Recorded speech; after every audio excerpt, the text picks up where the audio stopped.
తెలంగాణ భవన్లో తెలంగాణ రాష్ట్ర ఆవిర్భావ దినోత్సవ వేడుకలు అట్టహాసంగా జరిగాయి. కేంద్ర ప్రభుత్వం బీజేపీ ఆధ్వర్యంలో తొలిసారి తెలంగాణ రాష్ట్ర ఆవిర్భావ దినోత్సవ వేడుకలు నిర్వహించారు. ఈ సంబరాలకు ముఖ్య అతిథిగా బీజేపీ జాతీయ అధ్యక్షుడు నితిన్ నబీన్ హాజరయ్యారు.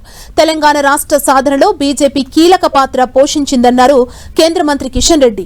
బీజేపీ చీఫ్ రామచంద్రరావు తెలంగాణ అభివృద్ధి కోసం కేంద్ర ప్రభుత్వం అన్ని రకాలుగా సహకారం అందిస్తున్నారని వెల్లడించారు. నేను కాంగ్రెస్ పార్టీ వాళ్ళని అడుగుతున్నాను, మీకు ఏ రకమైనటువంటి నైతిక హక్కు ఉందో చెప్పాలి. మీరు ఇవ్వలే తెలంగాణ, మిమ్మల్ని దంచి మీ మెడలు వంచి తెలంగాణ ప్రజలు తెలంగాణ తెచ్చుకున్నారు, కానీ కాంగ్రెస్ పార్టీ ఇవ్వలేదని మనం చేస్తా ఉన్నాను. ఒకే నిర్ణయం, ఒకే ఆట, ఒకే బాట, ఒకే నినాదం, ఒకే పోరాటం, ఒకే లక్ష్యం కోసం భారతీయ జనతా పార్టీ ఆ రోజు పోరాటం చేసింది. ఈరోజు తెలంగాణ అభివృద్ధి కోసం కూడా పోరాటం చేస్తున్నాం. కాంగ్రెస్ పార్టీ లాగా ఊసర వెళ్ళి వేషాలు మేము వేయం. ఒక దిక్కు బిల్లు పెడతాము, మరొక దిక్కు అడ్డుకుంటాము.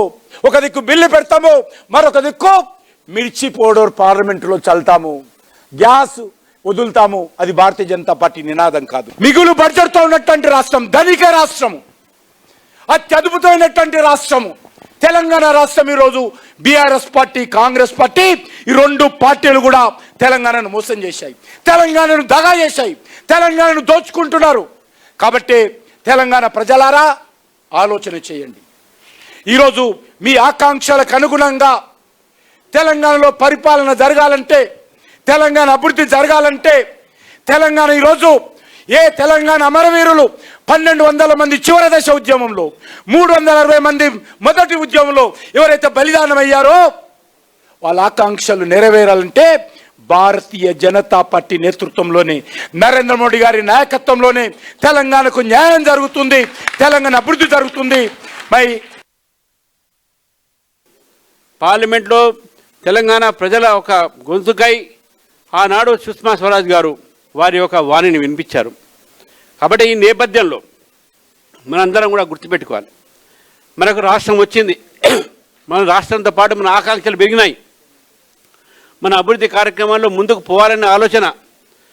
తెలుగు వారికి 2 రాష్ట్రాలు, మనము పరిపాలన సౌలభ్యం కోసం చిన్న రాష్ట్రాలు ఆ రోజు మనం మద్దతు పలికినాం.